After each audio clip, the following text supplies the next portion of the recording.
mwana kakudenga toi wanange kudawira baba wedu atimirira anotigatirira musha ikweyo pamberi tichazosangana ikweyo pamberi tichazosangana ikweyo tichaimba kunyika iyo ziyote wakakomorerwa moyo haizochemi yose kunyika yoye kuzorora ikweyo pamberi tichazosangana ikweyo pamberi tichazosangana ikweyo tichamupa kutenda kwazo kuna baba wedu kudenga ngechipo chikuru cherudo misi yese takomborerwa ikweyo pamberi tichazosangana ikweyo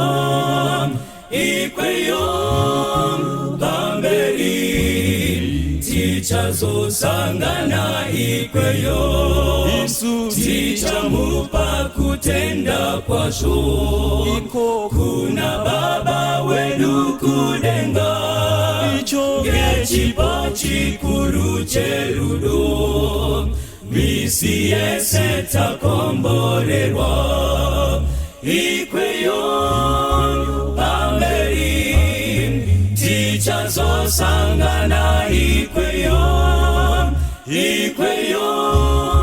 pamberi tichazosangana ikweyo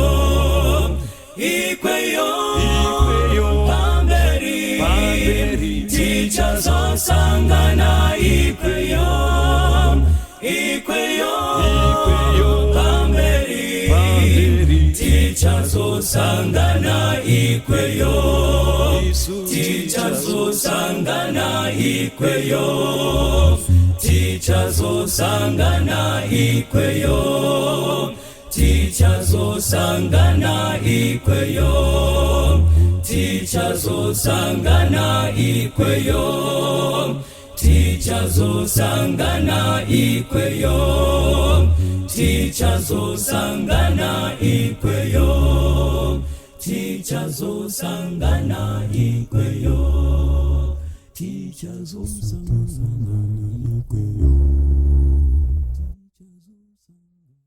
Jesu wangu mbudi wa dino uya kunemi mananda andibata chiripo champupuli tiwike mupone sida nakara kabanyarara uno ditungamira kumbusha we kunenga chitiwiriro hakuchina zvechimwe usandisiendeka tenzimbundi batsire ndosimbira kunemwi rubatsiro zverwangu undifukidze ninge emapapiro enyu Dimbi Kristu ndinoda zvese zvomunondipa simudza waputika rapandiwa norara zita renyu royera ini ndega ndashata ndazara ngezvitema mwazara ndindemutsa kundemutsa kundemwiwe kuchenesa ini rega uzozondirapa moyo wangu mukati zvetsimere upenyu pinda mumoyo wangu rirambe chiwerera uzondipa zvetimere upenyu pinda mumoyo wangu rirambe chiwerera kuzondipa upenyu rirambe chiwerera kuzondipa upenyu rirambe chiwerera kuzondipa upenyu rirambe chiwerera kuzondipa upenyu.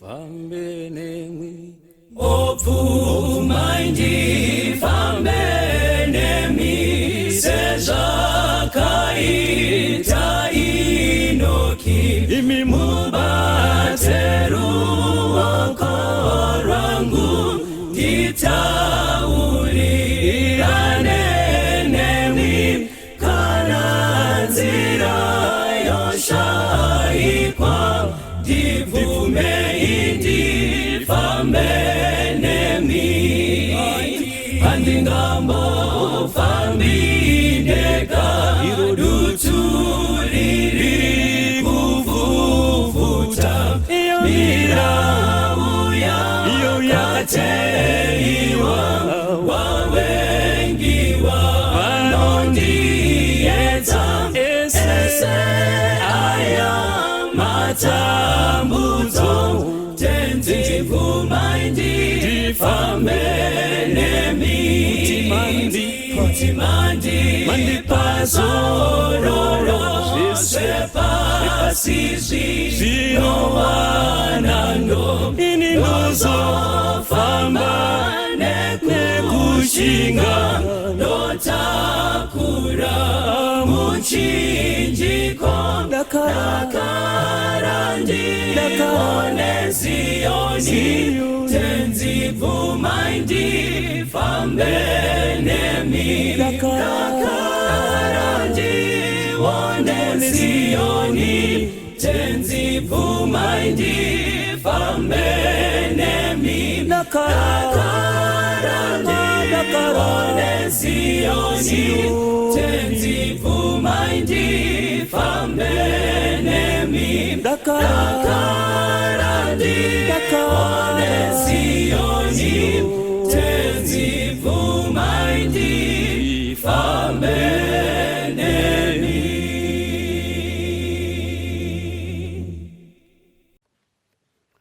Kazwai vana vaMwari, tine mufaro zvekare kusangana pazuva renhasi apo tiri kuenda mberi nekudzidza shoko ravo.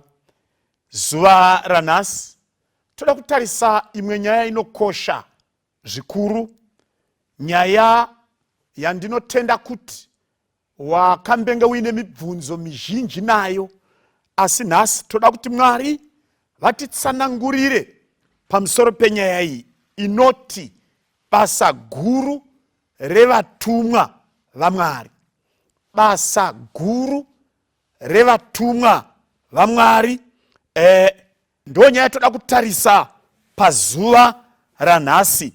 Vatumwa kana kuti ngirozi zvisikwa zvine chimiro sechemunhu zvandakangoita izvi, dzine mapapiro, ndo masikirwo adzakaitwa, dzinoonekwa apo nepapo zvichienda nekutendera kwaMwari kuti tigone kudziona, uye dzakawanda zvekuti tese vanhu vari pane rino pasi nevakafa vakamutswa tinokwana uyu nengirozi yake, uyu nengirozi yake. Nemhaka iyi ngatidzore uso hwedu tinamate. Baba vari kudenga, toda kumutendai zuva ranhasi tiri kutsanangura shoko renyu, kudzidza basa rengirozi dzamakatipa kuti dzitichengete. Toda kunzwisisa basa radzo dzinoshanda sei. Ivai nesu muzita raJesu, amen. Now tiri kutarisa basa rengirozi, ndo nyaya tinayo mukati mezuva ranhasi, randotenda kuti tinoita zvakanaka kana tichiriteerera. Ndine idi rekuti munhu umwe neumwe anoda kuziva kuti ane ngirozi inomuchengeta paari, ngirozi yaMwari. Hatarisei basa rengirozi rekutanga. Tichaverengerwa zvakazarurwa chapter 5 verse 11 na Isaiah 6 verse 1 na 2. Regai tinzwe muverenga achitiverengera zvakazarurwa 5 verse 11. Tiverengerei. Zvakazarurwa 5 verse 11. Zvino ndakaona ndikanzwa inzwi romutumwa vazhinji vakanga vakakomberedza chigaro choushe nezvisikwa zvipenyu, navakuru kuwanda kwavo kwakanga kuri zviuru nezviuru, zvakanga zviri zviuru zvamazana. Moizoenda pana Isaiah chapter 6. Saka panapa pari kuti ipo Jona ari kutiudza kuti akaona zviuru zvezviuru nezviuru zvezviuru nezviuru zvamazana zvavatumwa. Chirungu chinogona kuti multitudes, myriads, thousands upon 10,000s, kureva kuti ngirozi idzi pakuona kwake dzakanga dzakawanda. Zvikanzi dzaita basa rei? Zvikanzi dzairumbidza Mwari pamberi pechigaro chaMwari. Saka basa rengirozi rekutanga radzakasikirwa naMwari, chitema chisati chapo, vanhu vasati vapo, ibasa rekurumbidza musiki.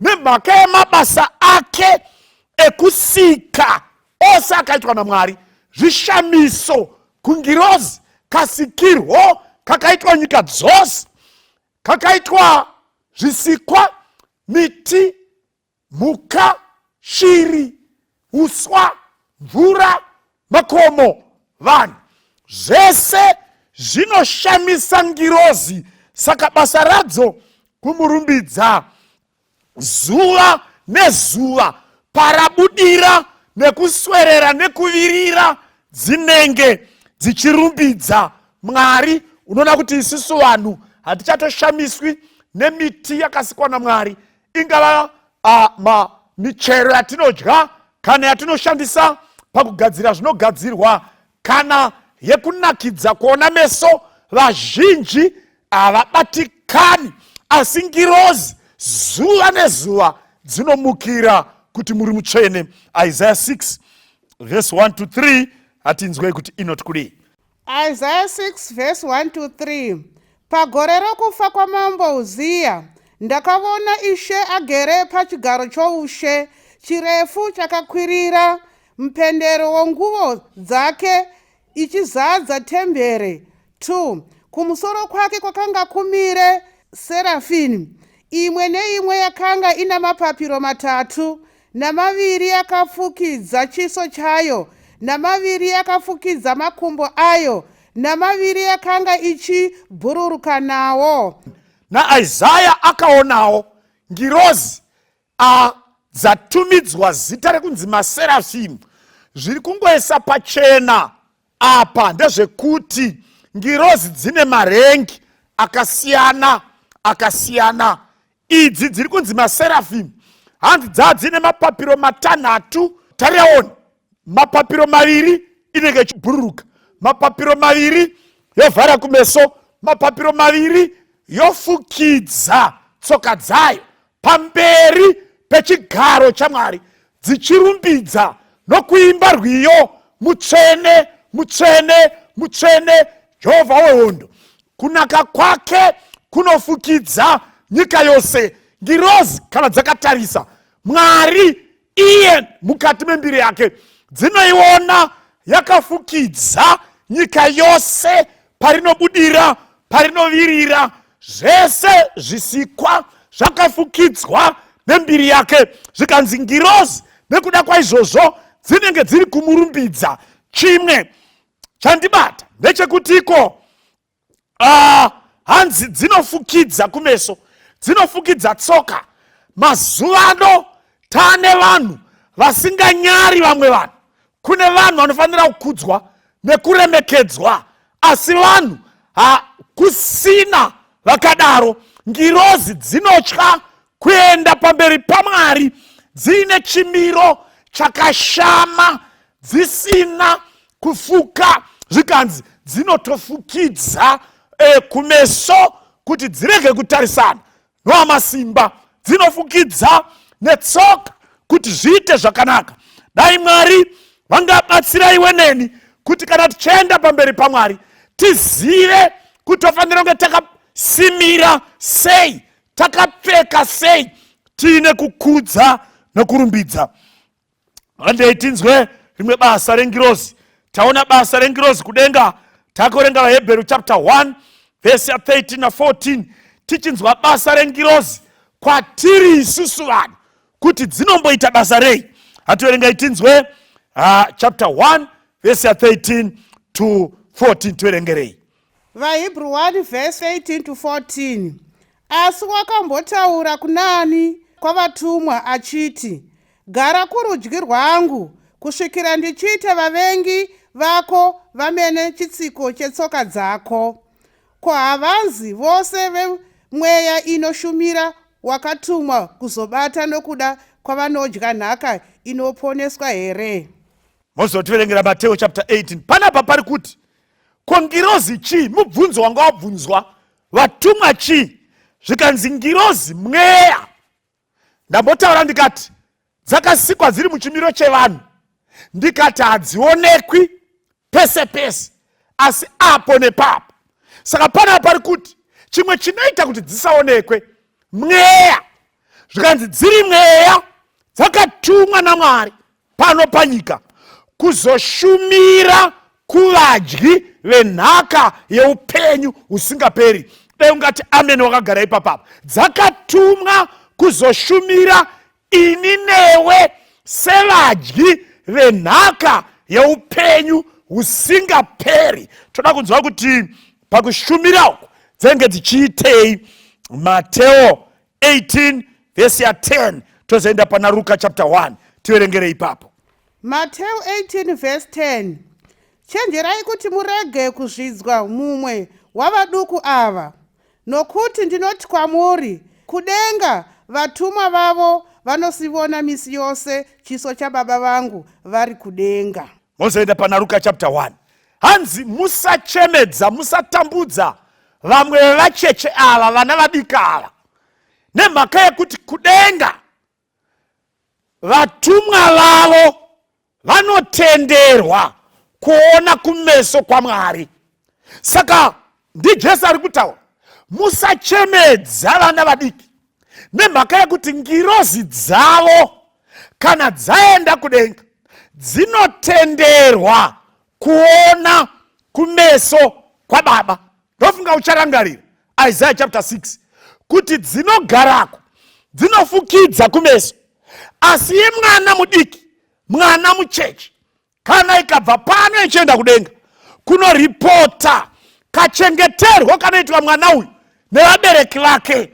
Ngirozi iyoyo haimiswi pamagedhe sezvikataure vamwe, inoenda straight pamberi paBaba ichiona uso hwaBaba. Saka chii chandiri kudzidza panapo? Ngirozi rimwe basa radzo, number 1, kutora zvikomborero kuna Baba dzichiuya nazvo kwatiri. Ende zvinotanga kachiri kacheche, kachangozvarwa. Mwari anobva asaina ngirozi yekunochengeta mwana iyeye kusina komiti yedzinza kana yemhuri yakumbira kuna Mwari. Iye anongozviita iwe neni tisipo. Taifanira kutenda Mwari naizvozvo.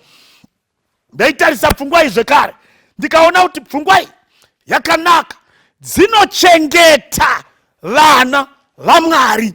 Luka chapter 1 tichaverengerwa verse 11 to 14, verse 11 to 14, tozoverenga verse 26 to 28. Basa rengirozi kwatiri, tiverengere ipapo.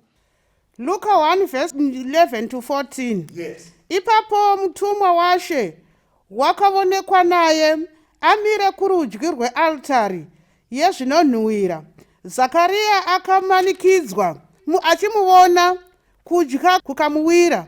Mutumwa akati kwavari, usatya Zakariya, nokuti kukumbira kwako kwanzvikwa. Mukadzi wako Elizabeti uchabereka mwanakomana, ugomutumidza zita rinonzi Johani. 14. Iye uchava nemufaro nokufarisisa, navazhinji vachafarira kuberekwa kwake. Mira ipapo mozoverenga vhesi ya 26. Saka ngirozi iri kutaurira Zekaria. Rangarira kuti Zekaria na Elizabeth mudzimai wake vakanga vakura asi vakanga vasina mwana. Zvino ngirozi yauya negood news. Saka rimwe basa rengirozi kuunza zvikomborero zvichibva kudenga zvichiuya kwatiri. Inouya kuzotsanangurira Zekaria na Elizabeth kuti chinzwa Zekaria, mudzimai wako achava nemimba agokupa mwana wemukomana, iwe mutumidze zita rinonzi Johani. Iwe uchafara uye vazhinji vachafara nokuda kwokuberekwa kwake. Vhesi ya 26, 27 na 28 tiverengere ipapo. 26. Nomwedzi wechitanhatu mutumwa Gabriel wakatumwa naMwari kuguta reGarirea rinonzi Nazareta, kumhandara yakanga yakanyengwa nomurume wainzi Josefa weimba yaDhavhidhi, zita remhandara rainzi Maria. Mutumwa akapinda kwaari akati, kwaziwa iwe wakaropafadzwa, Ishe omene. 29. Mozoenda pana Genesis chapter 21. Saka panapa ngirozi taiona iri kuna John, taakuona imwe ngirozi zvekare pana Maria akanga apfimbiwa na Josefa. Zvikanzi yakauya kuna Maria ikati, kwaziwa iwe unodikanwa nedenga. Ngirozi rimwe rebasa radzo kunza zvikomborero zvaMwari kwauri neni mukati meupenyu hwedu. Anoziva zvatinoda, anotuma ngirozi nenguva yakafanira. Enda pakati, pastriti yakati, kuraini rakati, kuvillage yakati, kunyika yakati, pana nhingi. Enda umunomuendesera zvakati panguva yakafanira. Zvimwe zvacho zvinouya iwe neni tisina kuzvikumbira. Dei ungati amen wakagara ipapo. Hatinzwei zvekare rimwe basa rengirozi. Genesis 21 kubva pavhesi ya 14 kusvika pa19. Tozoenda pana 1 madzimambo tiverengere ipapo. Genesis 21 verse 14 to 19. Yes. Abrahama akamuka mangwanani akatora chingwa neguchu remvura. Akapa Hagari, akazviisa pafudzi rake nomwana wavo, akamuendesa. Iye akaenda akandodzungaira murenje reBheersheba. Mvura yeguchu yakanga yapera. Akakanda mwana pasi munyasi megwenzi.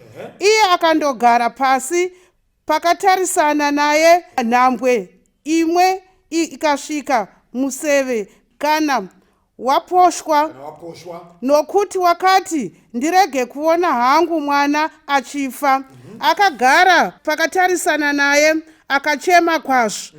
Mwari akanzwa inzwi romwanakomana mutumwa waMwari akadanidzira kuna Hagari ari kudenga, akati kwaari, zvaita seiko Hagari? Usatya, nokuti Mwari wanzwa inzwi remwanakomana apo paari.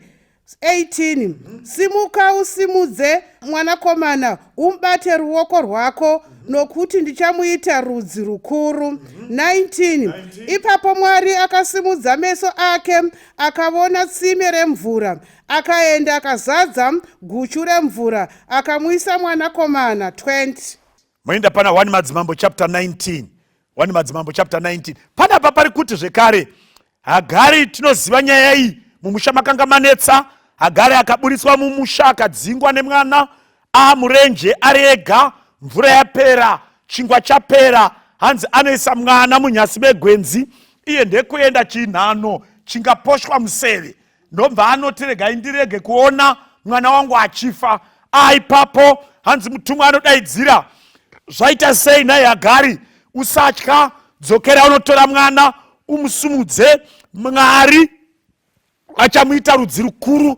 Bhaibheri kuti iro, hanzi akaenda akanotora mwana, hanzi paakabata mwana akacheuka, nobva aona tsime remvura, zvikanzi akatora mukombe wake nechirongo akanoteka mvura akapa mwana. Chii chatiri kuda kudzidza? Toda kudzidza kuti ngirozi dzotoziva kuti nemvura mumba hamusisina. Ngirozi iri kuuya kuna Haga yoti iyo usauraya mwana, usasiya mwana. Mwari anonzwa kuchema kwamwana, anokuchengeta. Ngirozi ikaprovhaidha mvura yakanga yodiwa nemwana. Ndo zvinoitwa nengirozi mukati meupenyu hwako, dzinogona kupa nemvura chaiyo. 1 Madzimambo chapter 19 verse ya 5 to 6. 1 Madzimambo 19 verse ya 5 to 6. Tiverengere ipapo. Akavata pasi, akavata hope pasi pomurara. Zvino mutumwa akamugunzwa akati kwaari, simuka udye. Akatarira akavona pedyo nomusoro wake chingwa chiduku chakanga chagochwa panzvimbo nechirongo chemvura. Akadya akanwa akavata pasizve. Panapa ndi Eria, hanzipo akanga akazvivatira hake. Nobva ngirozi yamugunzva. Rangarira kuti kugunzva kwengirozi kwakasiyana nekwako. Uku kwaive enough just kugunzva. Eria akabva amuka, anonzi muka udye. Anotarisa, anoona chingwa chakanga chagochwa pamazimbe emoto. Anotora chingwa, nobva atanga kudya. Bhaibheri rinoti iro anoona chirongo chemvura, akatora chirongo akanwa. Apa panonakidza apa. Ndatsvaka kuti ngirozi chirongo yakachiwanepi, ida handizivi. Asi Bhaibheri kuti iro yakauya nechingwa ikasvikochigocha pamberi paEria akarara. Ingirozi yakagocha. Zvaigoneka kuti ngirozi ingoti kuna Eria, mukaugocha chingwa ichi. Aiwa, ngirozi iyo ndo yakagocha chingwa. Yagocha ikachipa kuna Eria. Yapa kuna Eria ikati, Eria chinwa mvura nechirongo. Mwari wekudenga ngaatendwe. Ngirozi dzine basa mukati meupenyu hwako. Ezekiel chapter 9 verse ya 1. Hativerenge ipapo. Profita Ezekiel 9 verse ya 1. Iverenge itinzwe kuti panoti kudi ipapo. Ezekiel chapter 9 verse ya 1. Tiverengerei. Verse 1. Ipapo ndakadaidzira munzeve dzangu nenzwi guru achiti, sededzai vatariri veguta, mumwe neumwe nenhumbi yake yokuparadza ruoko rwake. Moenda pana zvakazarurwa chapter 16. Pfungwa yatiri kuda pana Ezekiel chapter 9 zvikanzi akadaidzira kuvatumwa vari vatariri veguta. Kureva kuti kune ngirozi dziri assigned, dzakatumwa kunotarira kuchengeta guta. Guta rimwe nerimwe kune ngirozi dzine basa rekunochengeta guta iroro. Zvazvinoreva ndezvekuti mhuri imwe neimwe, besides kuti iwe une mutumwa wako, kune mutumwa wemhuri. Izvi zvinogoneka especially kana mhuri yekwenyu muchitenda Mwari, muchidayira kuna Jesu, muchivimba naye, upenyu hwakaiswa kuna Mwari. Mwari anotuma ngirozi yekuchengeta mhuri yose nezvipfuwo zvekwenyu. Mwari wekudenga ngaatendwe. Zvakazarurwa chapter 16 verengai verse ya 4 na 5. Tinzwe kuti panoti kudii. Verse ya 4 na 5. Verse 4. Yes. Wechitatu akadurura ndiro yake panzizi nomumatsime emvura. Ikashanduka ropa. 5. Ndikanzwa mutumwa wemvura achiti. Ndo patiri kuda ipapo zvaringana. Hanzi ndakanzwa mutumwa wemvura. Saka kune ngirozi dzakasainwa kunochengeta mvura. Ndo inoona kuti kwanaya nzizi dzine mvura, vanhu havakanganisiki, mvura iyoyo ichiri kuraramisa vanhu. Kune ngirozi ine basa rekuchengeta mvura, yekutarisa mvura. Zvoreva kuti kune ngirozi yemiti, kune ngirozi yemhuka, kune ngirozi yezvizvi, dzakapiwa imwe neimwe basa rayo. Mwari wokudenga ngaatendwe. Ngatisiye ipapo. Handei pana Genesis chapter 2 verse ya 18 toenda pa chapter 24 verse ya 7. Genesis 2 verse 18 na 24 verse ya 7 toerengere ipapo. Verse 18. Yes. Jehovha Mwari akati, hazvina kunaka kuti munhu agare ari woga. Ndichamuitira mubatsiri wakamukwanira. Very good. Chibva maenda pa chapter 24 verse ya 7. Chibva maenda pa chapter 24 verse ya 7. Pane pfungwa yatoda ipapo. 24 verse 7. Yes. Jehovha Mwari wokudenga wakandibvisa paimba yababa vangu nomunyika yokuzvarwa kwangu. Wakataura neni akandipikira achiti, nyika ino ndichapa vana vako, ndiye uchatuma mutuma wake pamberi pako kuti utorere mwanakomana wangu mukadzi ikoko. Very good. Toda kutenda zvikuru. Mobva mazoenda pana Luka chapter 2. Pana apa chiti chatiri kudzidza, ngirozi dzinoshumira vana vaMwari. Zvikanzi ndiye Mwari ari kutaura, hazvina kunaka kuti munhu agare ari oga, ndichamuitira mubatsiri akamukwanira. Ndo Genesis 2 verse 18. Genesis 24 verse ya 7 ndiAbhurahama ari kutaura, ari kuudza Eriaza kuti Eriaza adzokere kuUria vaKaridhia anotsvakira Isaac mudzimai. Saka haano masinario andoda kuti uone pana Genesis chapter 2. Mwari ndiye ari kutaura, ibasa rangu ini kuitira murume mudzimai. Uye ukaverenga verse 21 uchienda mberi, inobva yaisa pachena Mwari vakaitira Adam mudzimai. That is Genesis chapter 2. Genesis 24, because vanhu vakanga vapo panyika, kwakusasikwi kuchisikwa, saka zvakaitwa Adam. Aiwa, vanhu vakuberekana, but mukuberekana kwavo kuroorana kunoenderera mberi.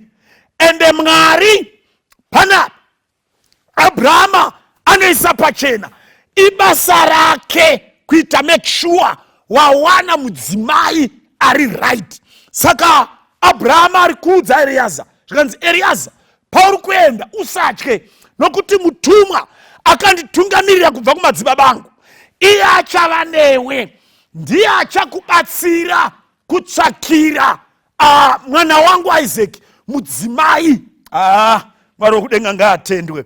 Ngaindimbotaura naana mai, nditaure naana mai, ndingapedza nguva ndichitaura naana baba here. Nganditaure naana mai. Ndoda kukubvunzai vana mai, pamusha pamuri pamakaroorwa, makaunzwa nengirozi here kana kuti makazvuyira? Mutumwa here akanokudzurai kudzinza rekwenyu akakutsvetai muimba iyi mamakaroorwa, kana kuti makazviwira makaita zvokuzviendera muri mumusha umu Mwari asingazvizive? Nengirozi dzinoshamisika kuti mai aya vari kudai pano, vakaunzwa nani pano. Kana waingaverenga, ndaitarisa mukati meBhaibheri, even Maria akuda kurambiwa naJosefa, ngirozi inoti, iwe Josefa usarambe Maria, mutore ave mudzimai wako. Ngirozi dziri kupindira pakuroorwa kwemwanasikana. Ibasa rengirozi kuona kutiko kana mwanasikana uyu achiita zvakanaka zvinofadza Mwari. Ingirozi dzinomupa murume akamufanira. Nganditaure nevanasikana nditi kwauri, watambudzika nekutsvaka murume here? Udza Mwari, kune ngirozi yakatotumwa ine basa iroro kukutsvakira murume akamukwanira. Ndanga ndiri kutarira mukati meBhaibheri, even pakuberekwa kwevana, ngirozi dziri involved. Kana mai vane mimba, imi maimi, ityai Mwari, tsvagai Mwari, namatai Mwari. Kana maane mimba, pane ngirozi ine basa rekuita make sure mwana wamuri kuzvara anochengetwa naMwari. Waigona kuverenga stori yaSara, stori yaHana, stori yaManoa achibereka Samson, stori yaZekaria naElizabeth. tagara taiverenga stori yajesu kuna Maria, dzese idzi dzinoisa pachena kuti panoberekwa mwana ngirozi dzinenge dziri padhuze. Mwari vakuitirei zvakanaka. Ngatinzwei Luka chapter 2 verse 8. Luka chapter 2 verse 8 toerengerei tinzwe. Luka 2 verse 8. Yes. Zvino kwakanga kuna vafudzi munyika iyo, vaigara muvhurangu vachirinda mapoka avo usiku. Mutumwa washe akamira navo, nokubwinya kwashe kukavakomba, vakatya nokutya kukuru. 10. Ipapo mutumwa akati kwavari, musatya nokuti tarirai ndinokuparidzirai mashoko omufaro mukuru uchava wavanhu vose, nokuti nhasi mazarurirwa maguta raDhavhidhi muponesi, ndiye Kristu Ishe. Saka rimwe basa rengirozi ratiri kuudzwa pana Luka chapter 2 nderekuti dzinounza vhangeri, dzinounza shoko raMwari. Hanzi vakomana vaifudza makwai avo pauragu kana kuti musango eJudhea, ndokwavaire. Jesu azvagwa muBheterehema, ngirozi ndokutsvaka muBheterehema neJerusarema yese. Hakuna kana vanhu vakanga vaine hanya yekuzvagwa kwaJesu.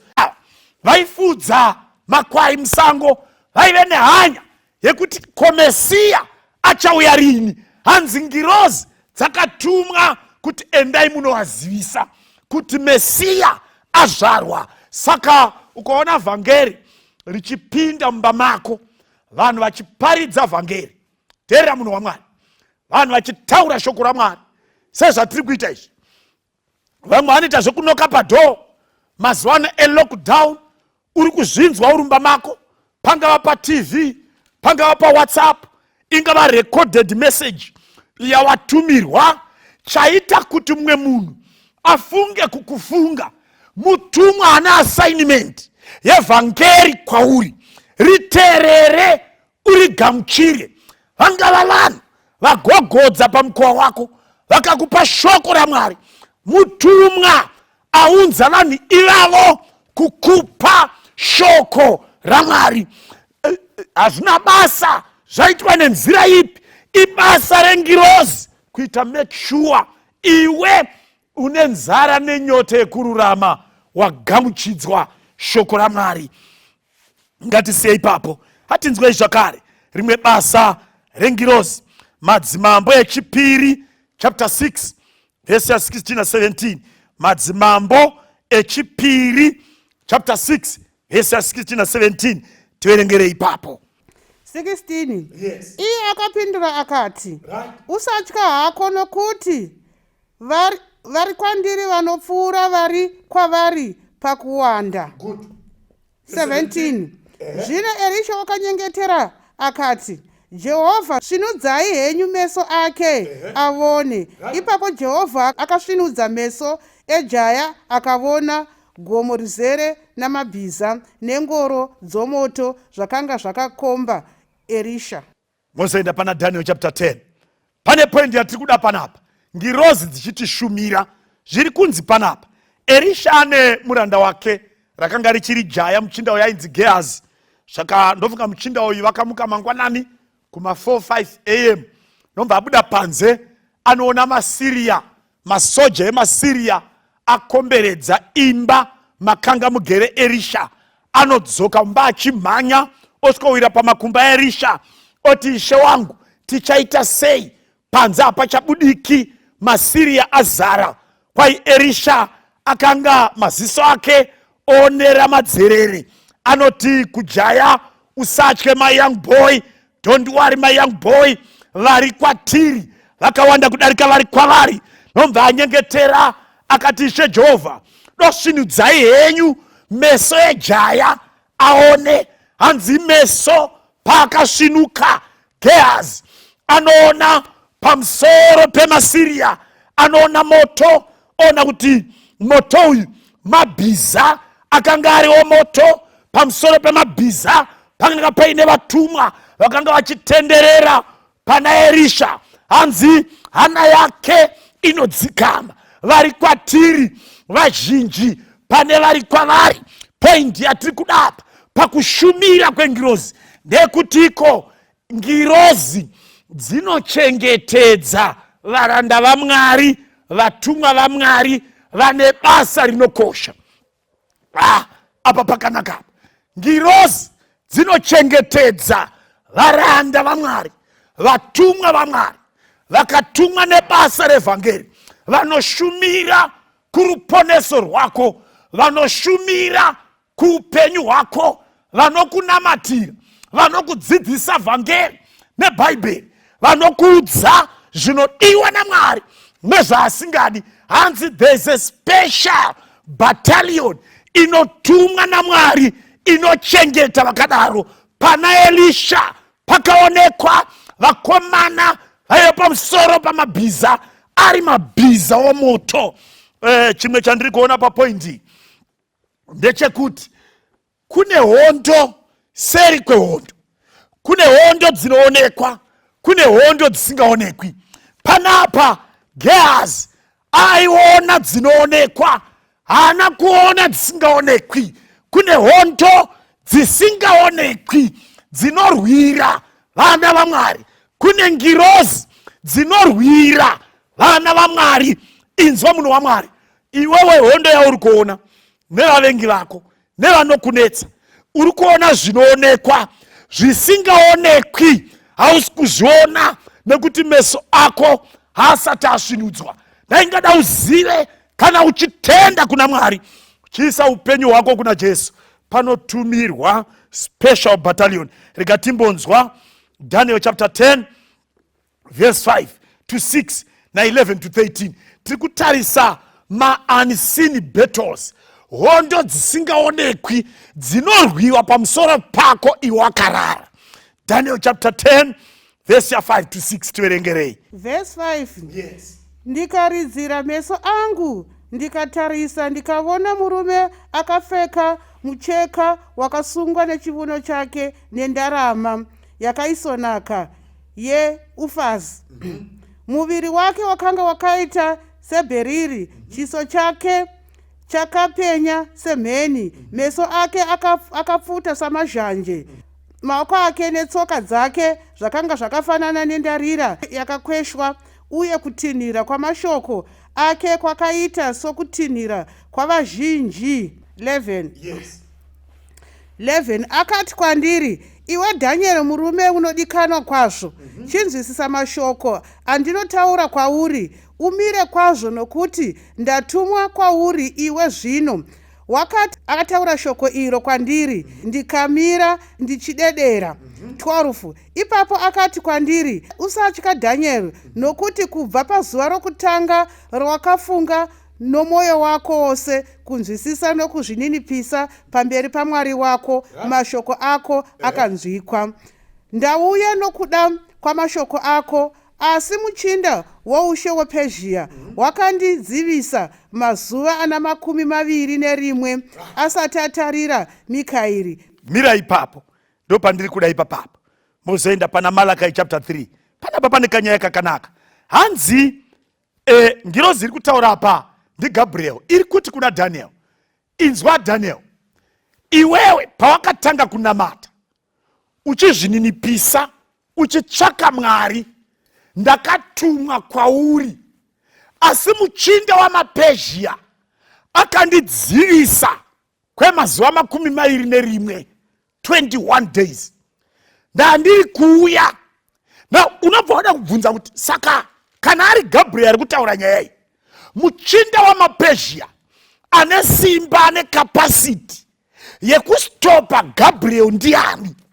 Obviously hazi Cyrus kana Darius kana Ahashverosh kana Atashasta kana Xerxes.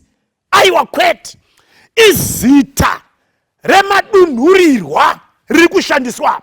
Muchinda akanga achinetsa Gabriel ndi Satani pachake, ndiye akastopa Gabriel for 21 days. Kwakusina kumira mushe, kwaitsambirira pakaipa, zvikara zvichikwenyana mukati memhepo pasina anodya, pasina anonwa, kusvikira Gabriel adaidza Michael. Ndo maperero akazoita hondo iyi, kusvikira Gabriel asvika kuna Daniel. Ndiri kutsanangura kuti kudii, ndiri kuti inini, iwewo paunomuka richivira in peace, kune hondo dzinogwiwa muchadenga mumweya dzisingaonekwi namaziso ako iwe. Teerera munhu waMwari, teerera munhu waMwari. Iyi nyaya haina kumira zvakanaka. Iwewo haunambozvibvunza kuti dzinza rekwenyu it's known kuti kunoroiwa, zvozikamwa. Asi iwe ndiwe chete wakachengetwa, ukasvika kuuniversity, ukaita degree rawanaro, certificate yawanayo, ukaroorwa kana kuroora munhu wawanaye, pasina chaitika sokunge varoi vanga vasingakoni. Vaikuona kune hondo dzairwiwa kuseri dzakakuchengeta kusvika pauri.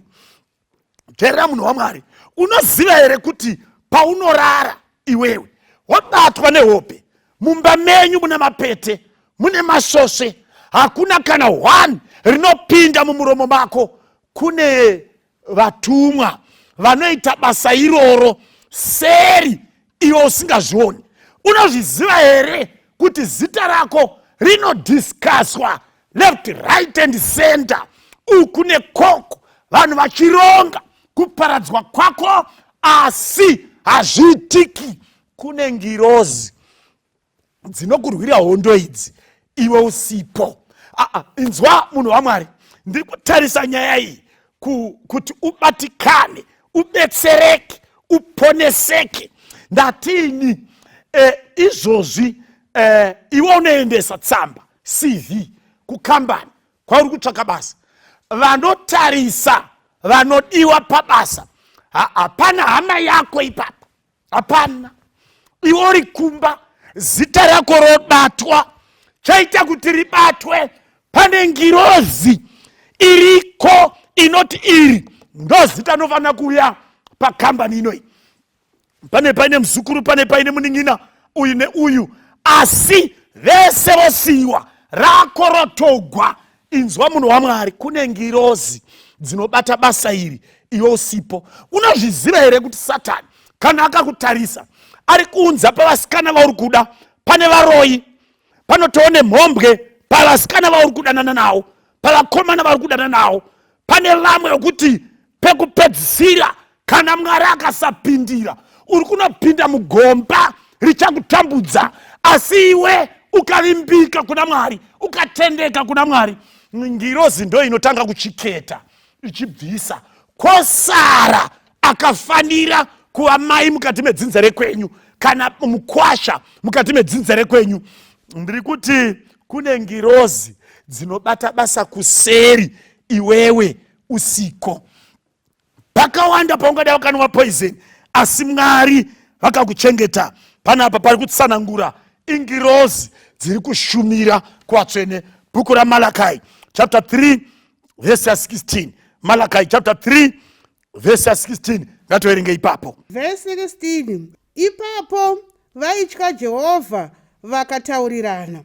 Jehovha akateerera akanzwa bhuku yekuyangaridzwa ikanyorwa pamberi pake. Nekuda kwavanotya Jehovha vachirangarira zita rake. Zvikanzi ipapo vaitya Mwari vaitaurirana. Handizivi kuti vaiudzana kuti kudii. Kuda vaiudzana kuti usabe, kuda vaiudzana kuti usaroye, kuda vaiudzana kuti ngatitendeke paMwari, ngatimunamate mweya nemuzvokwadi, ngatitsvakei Jesu achawanikwa. Handizivi kuti vaiudzana kuti kudii, asi zvavaitaurirana zvakafadza Mwari. Hanzi Mwari akarayira kuti bhuku ngainyorwe. Anonyora bhuku iyoyo ingirozi. Nderimwe basa rengirozi kunyora mazita evana vaMwari vanenge vatenda kuna Jesu Kristu. Ndainga kubvunza uri papapo, ngirozi yako iwewe inganyorese here zita rako? Ingafare here kuti zita rako rinyogwe mubhuku? Nyaya dzako dziri right here? Zvinhu zvako zviri straight here? Kana kuti inonyara, kunyara chaiko, kuti kana konzi chiunzai mazita yako iwe inonyara inotya inohwanda. Dai munhu waMwari, gadzirisa, usachemedze ngirozi dzaMwari, usachemedze vatumwa vakauya kuzokushumira. Inyaya yakanaka iyi. Andeipa toda kupedzera, toda kuverenga mavhesi mairi, Mapisarema 34, Mapisarema 34 na Isaiah 63. Mapisarema 34 na Isaiah 63. Tiri kutarisa basa rengirozi dzichitishumira mukati mekuponeswa kwedu. Ndaingada kuti uzive kuti paunotendeuka iwewe uchigashira Jesu achiva muponesi wako, pachiripotwa kudenga, ngirozi dziri kudenga dzotanga kuimba hosana dzichirumbidza, mutsvene mutsvene, haleluya, hosana. Kana iwe warejesta zita rako mubhuku yaJesu, kana wadzoka pakuipa, wakuita kururama, wamunhu anofadza, ari chikomborero mukati memhuri, mukati mechechi kwaunopinda, Mwari anokuitira zvakanaka. Inzwa munhu waMwari, teerera zvakanaka. Zvakanaka nechidzidzo ichi, funga zvakanaka kuti ngirozi yako ndoyega inochema zuva nezuva dzevamwe dzichifara.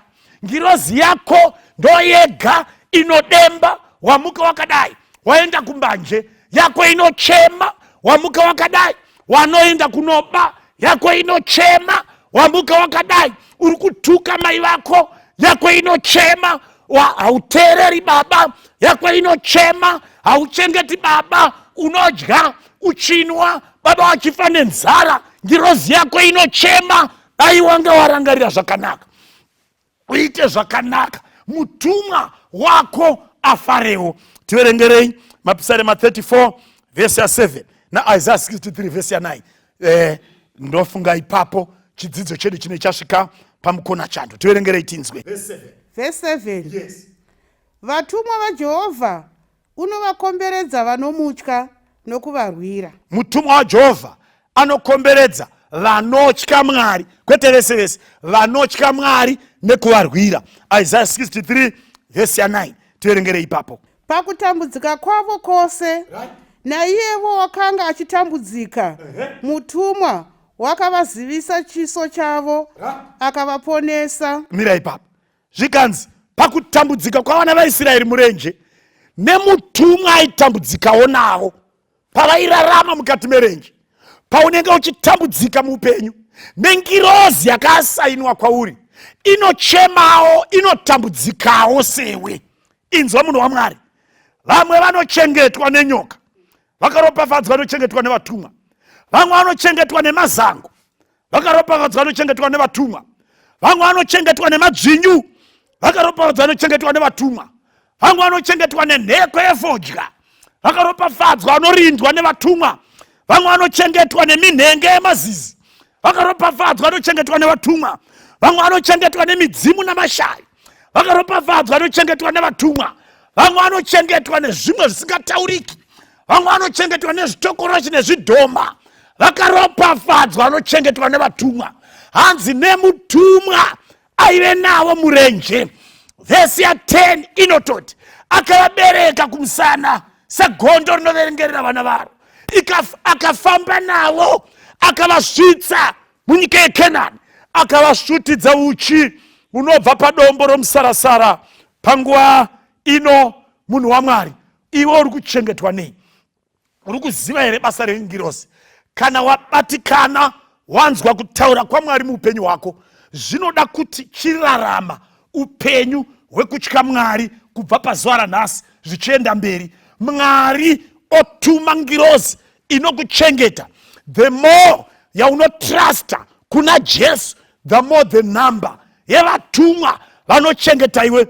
Job aichengetwa, kwete iye bedzi, asi nevana vake, nemudzimai wake, nemombe dzake, namakwai yake, nemadhongi ake, nehwai dzake, neminda yake, nemagadheni ake, namatsima ake, kusvika Satani akabvuma kuti apa pakasungwa neutare. Zvakadaro newewo pazuva ranhasi. Aibvunza Bhaibheri, Satani anotenda here kuti Mwari anochengeta?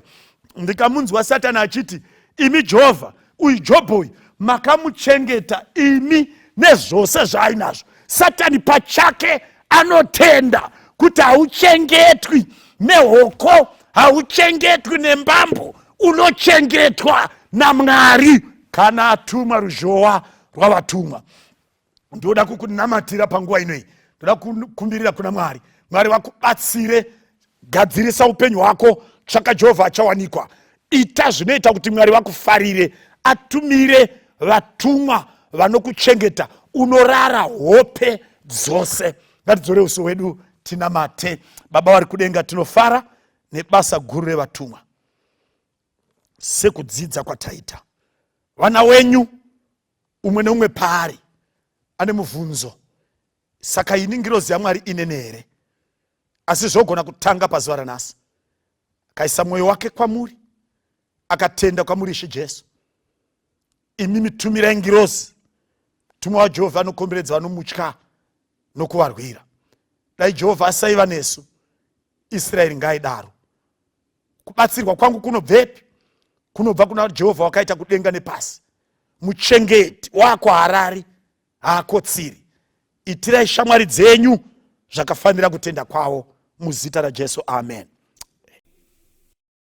Tenzi ari nombo redu nechidziwiriro chedu, tisache muzviro zvese nechidziwiriro chedu. Ngedombo rine masimba ngevute, apotaneta ngewedu, kutungamira nechidziwiriro chedu.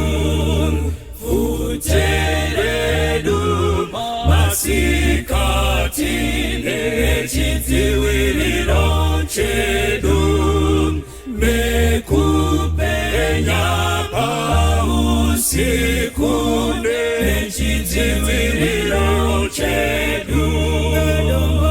Ngedombo rine masimba ngevute, apotaneta ngewedu, kutungamira nechidziwiriro chedu.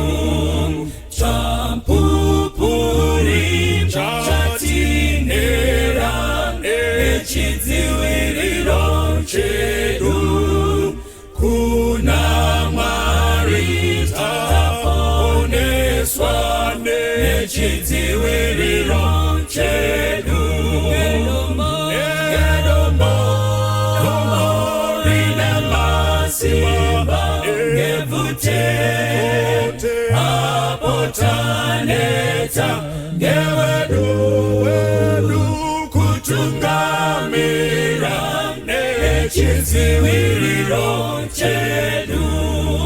O Mwari bako redu, nechidziwiriro chedu, mubatsiri muri pedyo nechidziwiriro chedu. Ngedombo rine masimba ngevute, apotaneta